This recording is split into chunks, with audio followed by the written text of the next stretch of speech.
Hi, welcome to California RV Specialist. My name is Dustin Simpson. Today we're going to be starting a new video series, and we want to introduce you to the introduction to Suburban Water Heaters.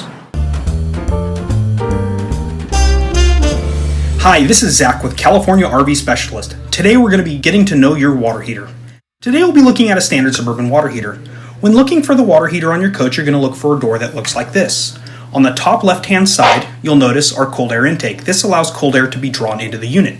On the right is our exhaust, which allows hot air to escape. On the top, you're going to notice our lock. Let's go ahead and turn that sideways and get inside. First thing you're going to notice on the right-hand side is our information sticker. This allows any repair facility the information that they need, such as model and serial number.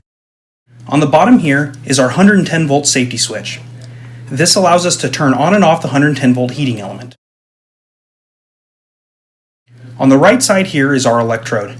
This is what actually reads the temperature back to the control board and also ignites the propane.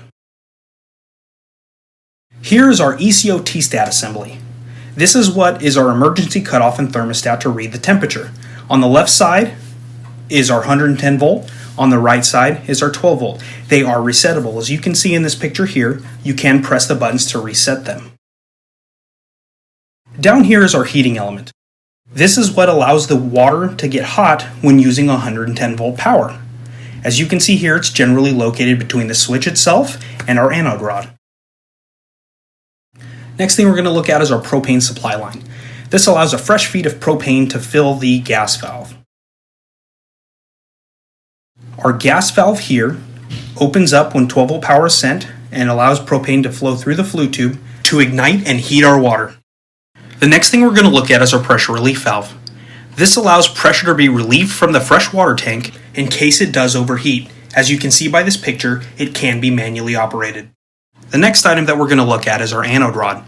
Our anode rod is a sacrificial rod that allows the sulfur and calcium buildup to eat away at it instead of eating at our tank. By the next picture you'll see the inside of our tank is porcelain lined, and that's because it is a steel tank. The calcium and sulfur will eat away at the porcelain and ruin the tank. This is our exhaust chamber.